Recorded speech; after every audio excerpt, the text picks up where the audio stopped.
Welcome to Sports Spectrum, the sports and faith podcast that brings Jesus back into the conversation. Here's your host, Jason Romano.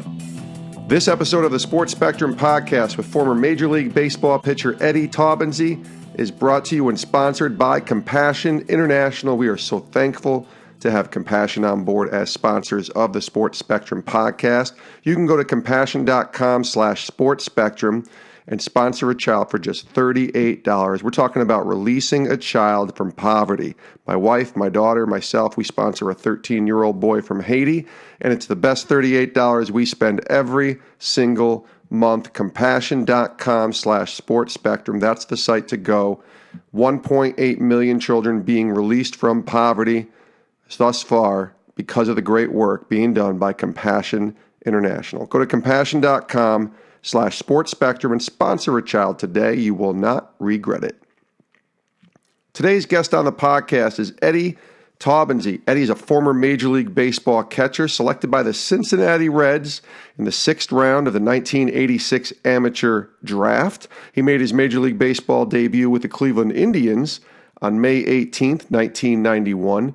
He went on to play with the Houston Astros for 3 seasons, also with the Cincinnati Reds for 7 seasons, and then finished out his career where it started, with the Cleveland Indians. In 1999, Eddie hit .311. He clubbed 21 homers and drove in 87 runs for a 96-win Cincinnati Reds squad that finished just 1 game shy of the postseason. Eddie is a husband to Renee. He's got 3 boys. He's also the director of baseball ministry for Pro Athletes Outreach, which is part of the Sports Spectrum family, PAO. And Eddie has a heart for ministry. And on this episode of the podcast, we talked to Eddie about that heart for ministry, about becoming a Christian, which occurred during his playing days as a major leaguer. It's a really great story. We also talked to Eddie about coaching. He entered into the coaching world last year for a season and tried that out, and then decided not to go into coaching this year. So he shares why he decided to do that. And then we talk about spiritual battles. We talk about struggles that these athletes, these baseball players face on a daily basis, a weekly basis. It's such a grind, baseball. We're talking about reporting to spring training in February and not being done till September, October, some cases even early November if you go that far. So Eddie has some really good insight about what it's like to be a major leaguer, the struggles that many of the Christian baseball players have. And then we just have some fun at the end, some curveballs, as I say, for him, but really just a kind of a rapid fire on some fun with his Major League Baseball career. So let's get right to it. I think you guys will like Eddie Taubensee, former Major League Baseball catcher, joining us here on the Sports Spectrum podcast. Take a listen. Welcome, Eddie. Jason, hey, I'm so glad to be here. Thanks for inviting me. Good to have you on the show, Eddie. Now, we're going to talk about your playing career and your time as a big leaguer in a bit, but last year, you coached for the first time on the pro level for the Single-A affiliate of the San Francisco Giants, the Augusta Green Jackets. How did that come about, and what was that experience like? It was a really great experience. I've been, out of the game for about 16 years. I wanted to make sure I wanted to raise my boys first, and God always put on my heart to, I always wanted to get back into pro ball, and I thought coaching could have been one of them. And I went back. I really enjoyed it. I enjoyed the time with the young kids and the coaches, and just really the impact you can make to spending time with them in that long season. But it was a long season, being on those bus rides again and things like that. And it was a challenge in a lot of ways, but it was such a great time in a lot of ways. And I only spent 1 year doing that, and I had a great time. Did very well, but I realized it wasn't from when I get into my age. It's something I didn't want to do for the next 10 years of grinding it out like that. But I was glad I did it though. Was it a difficult adjustment, kind of not only going back into coaching when you've been out of the game for so many years, but also to kind of go to the Single-A affiliate, the minor leagues, the bus rides, as you mentioned, and kind of the lower level of baseball, because it's not as glamorous as being in the major leagues? Jason, really wasn't. It wasn't about being in the minor leagues. It really about being in the bus rides. I mean, I enjoyed the fellowship. I enjoyed the ups and downs of the grind. But it was really, to be honest, God kind of confirmed about halfway during the season is you know what, Eddie, I want you to finish strong, but I just felt like with my boys still going in three different directions and my life I have at home that I cultivated over the last 15, 16 years, I was missing that. It was 8 months straight of doing baseball and just focusing on that. And I really missed on a lot of other things where I felt like, I really wanted to be involved in and I missed out on. You've been out of the game now, you said, for a while, 17 years as a player. What do you miss most about playing the game of baseball? I don't miss playing right now. People say, do you miss playing? I don't miss the play. I just miss the moments. The moments. It could be just as simple, not necessarily the moments of when you did well, when you hit a great shot or a game-winning hit or something at the plate, or even just times with the players. I mean, it was really just all those. It's just the times that those little things that just you remember, you think about, just the funny things on the field. You laugh about as teammates and the special times where your family gets to go on the road and cultivate memory. So it's really those things nowadays that I miss. I watch the game now, and I'll watch a big league game and go to a big league game or spring training or real game, and I'll look at my wife and I'm like, I can't believe I did that. I can't believe I had to hit that stuff and I had to do all that stuff. I said, man, these kids are just great athletes. You mentioned moments. Do you remember having a moment where, not necessarily where you had the big hit or whatever, but that moment where you got to meet or come in contact with someone and you were like, I can't believe I'm either facing this guy or playing against or even playing with this guy, this player? Yeah, it's really early on in my career where I got a chance, whether it's spring training or even in my rookie year, got a chance to play against some players that I just grew up idolizing and just amazing pillars of the game, like George Brett, Carlton Fisk, even watching Dale Murphy growing up. Got a chance to play against him at the very end of his career. I think he's with the Rockies at some point, playing against him. And got to face Nolan Ryan in a spring training game when he was last year with the Rangers, when I was with the Astros. I mean, it is amazing moments like that to be able to play against players that played in the late 70s, even the 80s, then had their career just go longer into the first part of the 90s, and to really just play against Hall of Famers and great players like that was an amazing time. And then to make that transition and playing with guys who are now in the Hall of Fame. I love watching the Hall of Fame. I played with that guy. I played against that guy with teammates like Craig Biggio, Jeff Bagwell, Jim Thome, Roberto Alomar, Barry Larkin, for instance. Just those guys are in the Hall of Fame and probably more to come. It's just great to watch. Who's the best player you ever either played against or played with? Oh, my goodness. You just named a bunch of them that were great, but can you pick one? Well, I'm telling you what, the best overall player, leader, just everything, who just embodied a player, just the way he went about his business every day is, there's a lot of them. Craig Biggio played the game so hard, but Barry Larkin, man, just for when I played for the Reds for 7 years, was such a great leader. Just played the game in a certain way, led the team in the proper way, and just he did everything everybody else did. I mean, there was times we were taking infield practice home every single day in the mid-90s, and he's out there. He's out there taking infield. He's out there doing the extra work. He's out there working with the young players. And so, Barry Larkin is one of those players, and obviously played with and a lot of amazing players. Even when my last year with the Indians, with Jim Thome, just who's just a big guy, get over 600 home runs, and we're built the same, but I'm like, man, he hits the ball like 100 feet farther than I do, and he's got 600 some home runs. I only had like 100, and I was like, man, it's crazy just how baseball is like that, and a great infield of Omar Vizquel and Roberto Alomar, watching those two turn double plays. all year was pretty fun to watch too. You recently wrote an article. You penned one, I guess, if you want to call it first person article for The Increase, which can be found both at theincrease.com and at sportsspectrum.com. And you talked about the one person from the past or present that you would choose to have a conversation with. And I just thought it'd be interesting to have you share that with our listeners here on the podcast. Can you talk about that one person and why you chose that person?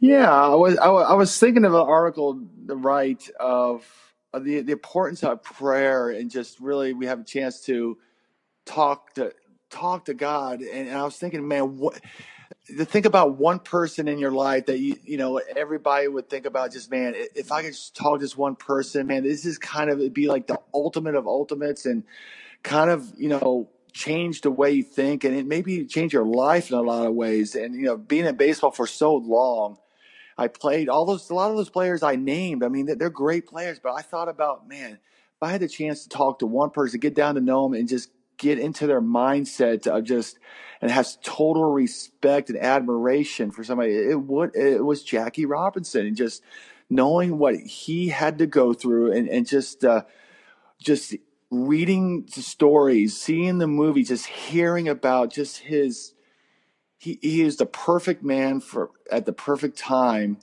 to do that. Just his demeanor and how he went about it, and just how he handled himself. I would love to talk to him. How did you do that? What was it like? And I mean, because the era I played, coming up in the '90s, that all that is past. And I'm playing with such a diverse group of people. Something like that would never cross my mind, but it happened. Not too distant in the past, and he would be the guy that I would just love to have talked to. We're talking to Eddie Taubensee here on the Sports Spectrum podcast, and of course, Sports Spectrum, the intersection of sports and faith. You've alluded to faith just a little bit, but let's talk about that. When did that faith take root in you, Eddie? When did you make Christ the Lord of your life? Well, that was something that had happened in the mid '90s. I wasn't a guy who grew up in the church, or necessarily grew up in a Christian home, but it you know when I signed out of high school, I signed playing pro ball when I was 17. I was on my way, just playing professional baseball and just trying to get to the major leagues. And never baseball chapels around in the minor leagues and the big leagues, and it's available for every pro player every Sunday. And it's something I never went to in the minors. Or I started kind of going into major leagues back in '94, maybe about '95 or so. I started going to chapel because it was kind of a neat motivational speech. Maybe a player invited me, and kind of liked it. I kind of pumped up for the game for a little bit. And depending who I was playing against, back then he had to face the Braves a lot. So John Smoltz was there, and there's Greg Maddux and Kurt Schillings at those times. So we had to face all those guys. So sometimes I go to chapel, get motivated for some games, and but it didn't really take effect until there was a conference that came to Orlando, Florida, and it was a conference that was geared towards professional athletes, and specifically towards Major League Baseball, minor league baseball players, coaches, and wives. And it came to Orlando, and I ended up going to the conference, and pretty reluctantly. I didn't really want to go, but that first night, the gospel was shared. It was shared, and God was tugging on my heart, and I've been kind of dancing around it for many years, knowing that there was more to life than what I see and what I wanted. And I decided I give up. I surrender it all to you, Jesus, and wherever you have me, I'm going to follow you. And I've been on this great journey since November 9th, 1995 until now, and continues to go.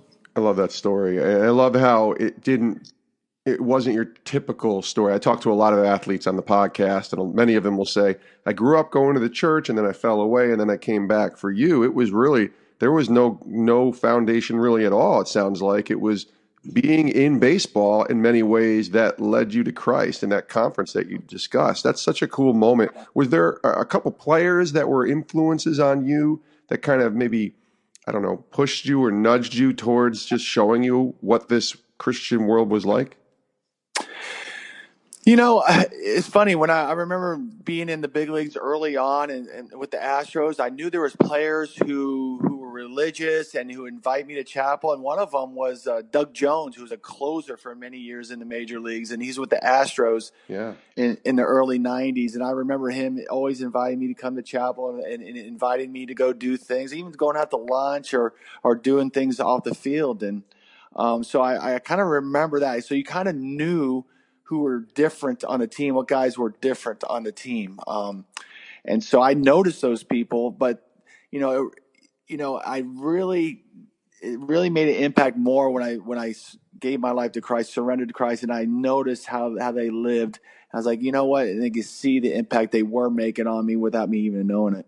So when you become a Christian, now it's November, so it's the off season of baseball, and you go back that next year. Was that hard, sort of now having this newfound faith and acclimating it into the way that you went about your baseball career, or was it pretty much an easy transition?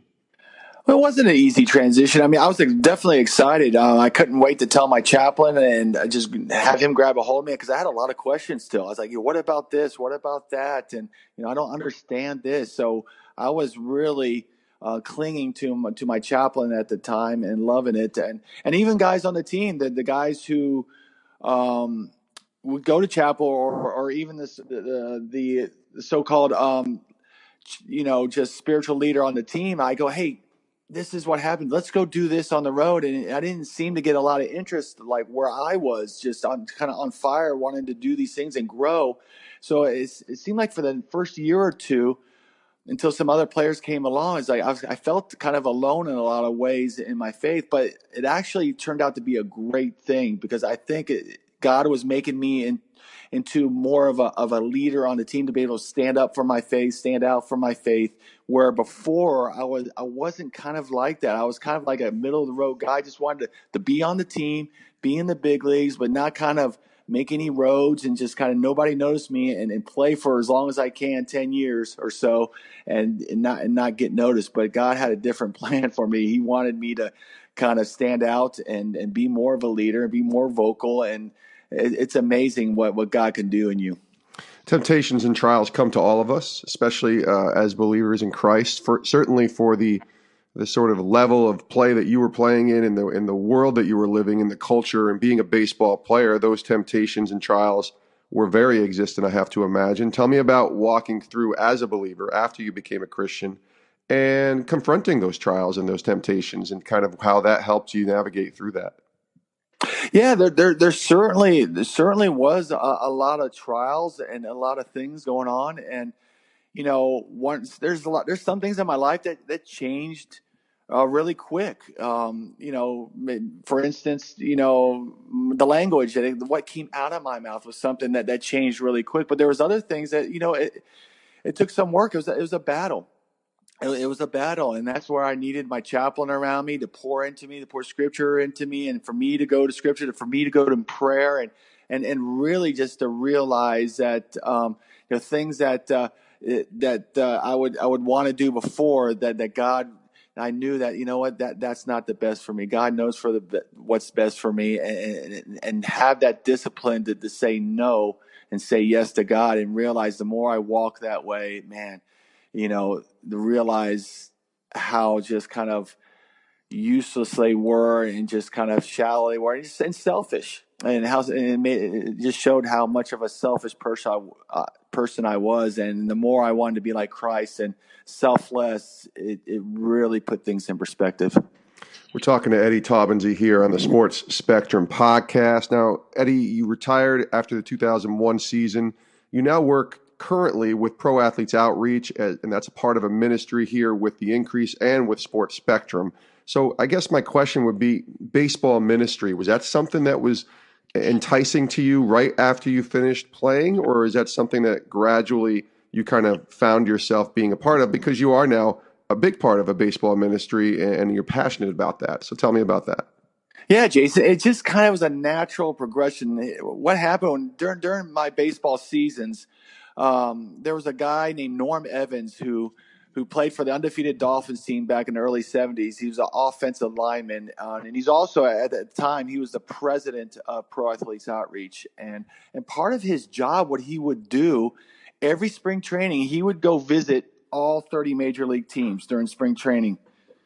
And what he would do, he'd go around spring training, and I remember being in spring training at the field, and just looking over one day, and every now and then, every year, and just see this big old man just at the fence waving to me, and I couldn't wait every year to see this guy come visit me, because when you get to spring training and the grind of spring training, and even the pressures of the year, to see that face and that person, to know that he's been pouring into me and just praying for me was a great thing. And so when I got out of baseball, he would ask me, "Hey, Eddie, why didn't you come visit teams with me?" And it seemed like a natural thing. You know what? I would love to go visit guys and encourage them. And I was doing that for a few years and really enjoying just being in the clubhouse, encouraging guys. And just naturally, as the ministry was growing, they needed somebody to kind of take over that baseball side of the ministry. It was a lot of work for him. So my wife and I, Renee, it seemed like a natural fit. We've been going to the conferences since 1995. He's been pouring into our lives and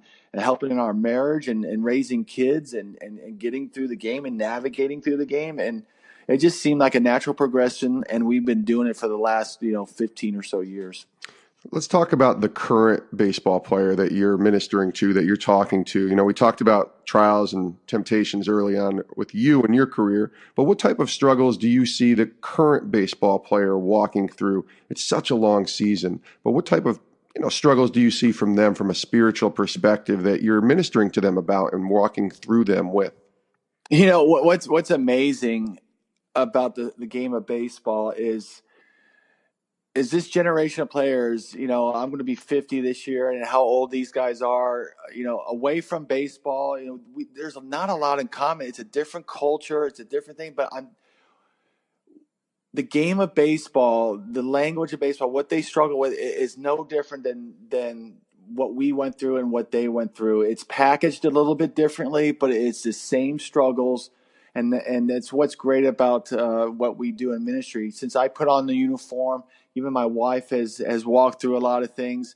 When I go visit them, they know I don't want anything from them. I've been what they've been through, and I understand their struggles. It's like I said, it's when you get a little bit older and in ministry, you have a lot of homework to understand what they deal with and ask a lot of questions. What are you guys dealing with? What is it? Dealing with it could be a lot. It could be social media, just their platforms that they want to build on social media. Try to keep portraying something, and then that's hard. And in a lot of ways, it's a good thing. We didn't have social media, so it could keep you accountable in a lot of ways. But also, these young men and women who are married to the players, there's a lot of pressure on them. There's a lot of people have a lot of expectations, and so they deal with a whole lot of things, and because they're in the limelight a lot more than what we are. And when things happen, it happens instantaneously. We know about it right away. Family's so important to you, Eddie. I know that. Obviously, you mentioned your wife, Renee. I love her. She's so great. And you have 3 boys now, all at different stages, getting ready for college and even further after that. I just wonder, when you retired, you mentioned how you made sure that your raising your kids was a priority and being there for them. Talk about that and why that was so important for you to not only be there for them, but be present in their lives. Yeah, Jason, that was huge. During my 11-year career, we were very good stewards of the money that we were made, and the way we wanted to live our lifestyle, so that I knew, having 3 boys at a young age, and right now they're 22, 20, and 18 years old, I had one shot to raise them. And so I wanted to make sure I was home for the vast majority of the young life to be able to do that. And I was able to do that. And I'm so glad I was able to do that because it really is. It's hard to raise kids when you have your mom and dad. Renee and I are there pretty much 24 hours a day to raise them. And for families in this day and age where it's not easy to do, it's not an easy thing. It's not easy when you have both parents there all the time, and it's definitely not easy when both parents, one has to work and one's doing this and one's doing that. That's why, I don't know how families could do with that without faith.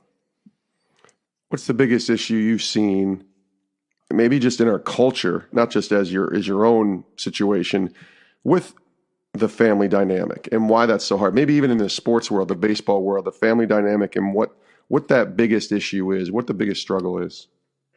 Well, that's a hard question, Jason. And I think with the family dynamics, I really think it's like in anything in every generation, is the things that could just take you away from family, being a family and spending quality time together. It could be the fact where, to be honest, in a lot of ways, our boys could be in the house all day with us, and yet we don't see them because they're upstairs. They had this little thing about 3 inches wide and 6 inches long. This is where they could be on their phone all day, or the video games for such a long time, and you could be so close, but yet still so distant from your kids and not really get a chance to know. So we have really done the best we can is to limit that stuff and to go on adventures and to do things as a family and to create those memories. So that to me, that's one of the biggest challenges, is to really to cultivate those long lasting memories and then build traditions even in the family. Eddie Taubensee is our guest here on the Sports Spectrum podcast. Let's pivot back on the field and let's kind of go rapid fire as we close it out here. I'm going to throw you a few curveballs. We'll see if you can still hit them. How's that sound? Well, I always tell people I couldn't hit the curveball. I just hit the bad. I just try to hit the bad ones. Well, I'll throw you a few bad ones maybe, and you can hit them. How's that? Well, let's start. These are pretty easy. These are softballs, I should say, not curveballs. But what's your favorite memory as a baseball player? When you think back on your career, what is your favorite memory? I would say my favorite memory is probably the 1999 whole season with the Cincinnati Reds. We won 96 games that year, a bunch of games, but we lost an extra season game to the New York Mets to be the wild card. There's only one wild card team at that time, and we after 162 games, we had the same record as the Mets. We had to play them in the extra season game, and we lost to the Mets to go to the playoffs. And the reason why that was such a great memory, I had not only had I had a very good year for myself, but if we would have made the playoffs, I would have been the catcher in the playoffs. I would have been the guy to play all the time and not try to come off the bench or get part-time playing. And because we've been in the playoffs in '95 with the Reds, we lost to the Braves to go to the World Series, and I only got 2 at bats that whole playoff series. But Jason, I did hit 500. I was 1 for 2. Hey, there you go. And so,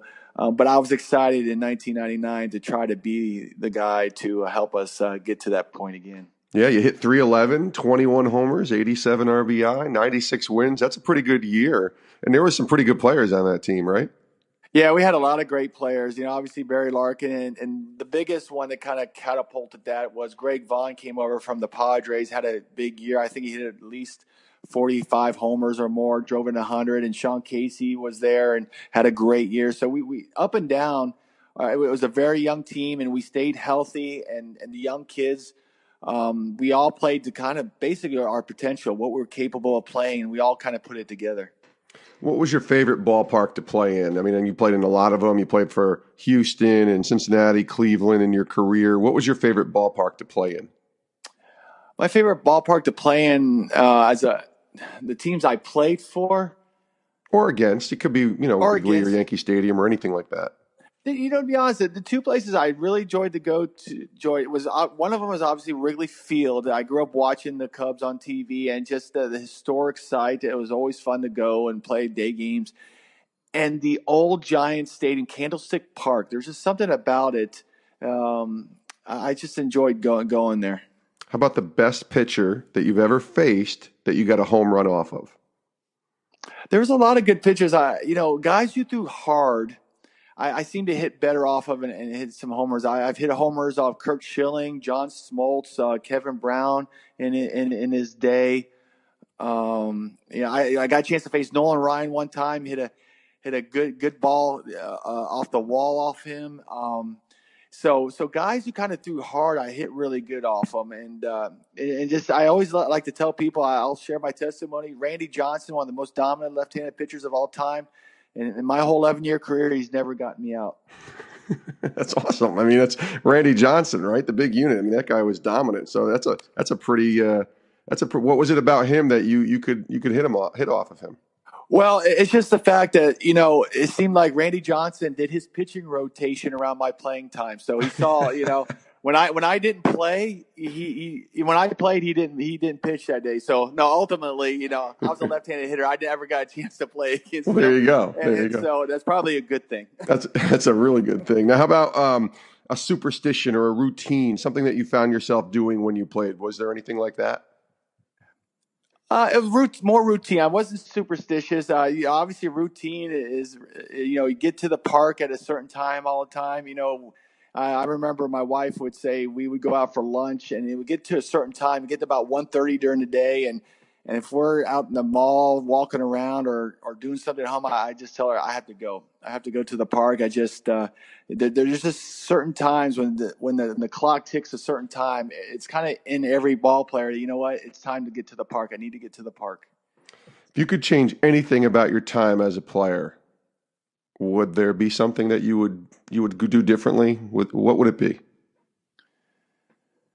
If I could change anything as a player, what would I do differently? I think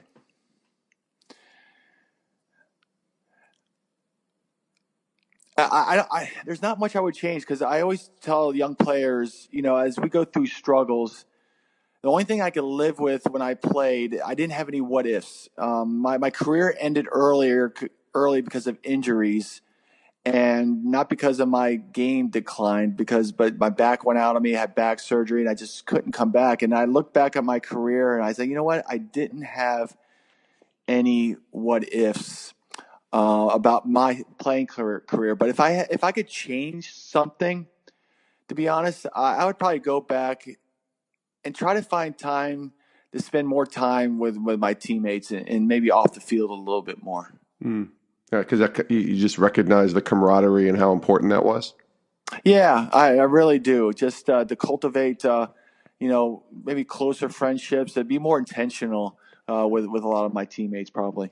Okay, as we close down, just a couple more questions left. Tell me your favorite keepsake from your time as a player. Is there something that you have that you treasure, that you know? I don't know if you have like a big, trophy room or anything like that, but is there a favorite keepsake of yours that you have from your time as a player?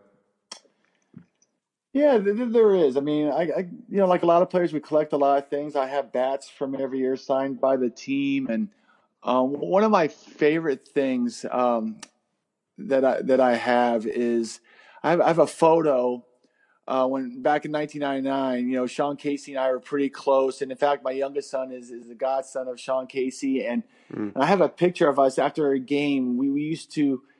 After our win, we used to go to the mound, and we used to bump fists and then point up at the air at the same time. We used to kind of like give it up to the one who gave it to us, type of thing. And so I have a photo at home where it shows both of us after we kind of fist pumped. We're both pointing straight up in the air. And so that's kind of a neat keepsake. And it's just something that those are the things you kind of miss, those little times in the game. That's awesome. I love that. Okay, let's finish it with this. We do this with all of our guests here on the podcast. So I'm going to ask you, Eddie, what are you learning from the Lord during this season of life? You're about to be 50 years old in October. The kids are kind of, pivoting to that next stage of life. What are you learning from God during this season of where you are in life? I feel like I'm getting to a stage of life, Jason. It's not to slow down. You think as you get older, you slow down. I feel like everything I've gone through, all those years of baseball, raising kids, 25 years of marriage, all the great times, all the tough times, I feel like with this time and how life is opening up, is not to slow down and for my wife and I to kind of, hey, let's go here, let's go there, which is the things we want to do. But it's kind of God saying, okay, Eddie, you have all this time. It's time. Now I prepared you for this time. It's time to get after it, type of thing. It's almost kind of like a Moses thing where, he was a shepherd. He was in Egypt for 40 years and a shepherd for 40 years to prepare him to lead the Israelites out. And then I almost feel like, you know what, God has prepared me for all this time and for the second stage of my life to kind of get after it. And that's kind of the athlete mentality in me, I guess. But that's what I feel like, Jason. He is Eddie Taubensee. He played, it looks like 11 years in baseball, former Major League Baseball catcher, 1991 to 2001. Also the director of baseball ministry for Pro Athletes Outreach, the overseeing ministry of Sports Spectrum. And listen, it's just been fun to catch up with you, Eddie. I love hearing your story and pray that it helps and encourages a lot of other people. And just thank you for joining us here on the podcast. Jason, hey, I love everything you're doing. I love the podcast. I love everything that I get to read online. So just keep it up. And we do thank former Major League Baseball catcher Eddie Taubensee for joining us here on the Sports Spectrum podcast. Eddie, of course, now the director of baseball ministry for Pro Athletes Outreach, which is a partner and a member of the Sports Spectrum family. And we do appreciate Eddie for sharing his story and his heart with us here on the podcast. We also appreciate you for listening, and we appreciate Compassion International. Go to compassion.com/sportspectrum, $38 a month. Sponsor a child in Jesus' name. Make a difference in a child's life. Release a child from poverty. This is your chance to make a difference. Go to compassion.com/sportspectrum and sponsor a child today. Thanks so much for listening to this episode of the podcast with Eddie Taubensee. As always, you can reach us at sportspectrum.com, where we have daily devotionals every day at 6 a.m., including content that is being released all day long on the intersection of sports and faith. You can also find us on Twitter, Instagram, Facebook, and of course YouTube. And you can email me directly with any ideas or any guests that you have that you think would make a good interview here on the Sports Spectrum podcast. My email is jason@sportspectrum.com. Thanks so much for listening, and we'll see you next time right here on Sports Spectrum. Have a great rest of your day.